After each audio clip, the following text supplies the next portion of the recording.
بسم اللہ الرحمن الرحیم، السلام علیکم ورحمۃ اللہ وبرکاتہ۔ صبح اور شام کی نعمتوں کا شکر بجا لانے کی دعا۔ صبح اور شام اگر آپ اپنے رب کا شکر ادا کرنا چاہتے ہیں، وہ نعمتیں جو آپ کو ملی ہیں، اللہ تعالیٰ نے عطا کی ہیں، تو یہ دعا پڑھا کریں۔ بسم اللہ الرحمن الرحیم، اللہم ما اصبح بی من نعمت فمنک وحدک لا شریک لک فلک الحمد ولک الشکر۔ اے اللہ، میں صبح کو جو نعمتیں میرے پاس ہیں وہ تیری ہی دی ہوئی ہیں، تو اکیلا ہے، تیرا کوئی شریک نہیں، تو ہی ہر طرح کی تعریف کا مستحق ہے، اور میں تیرا ہی شکر گزار ہوں۔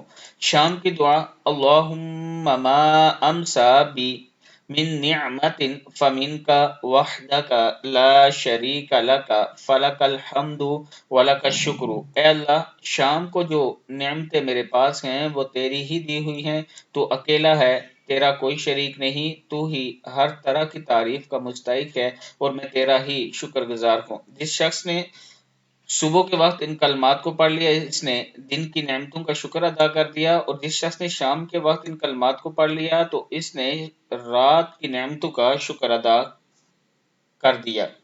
صدق اللہ العظیم۔ یہ دعا پڑھا کریں، اللہ تعالیٰ کا خاص کرم ہوگا۔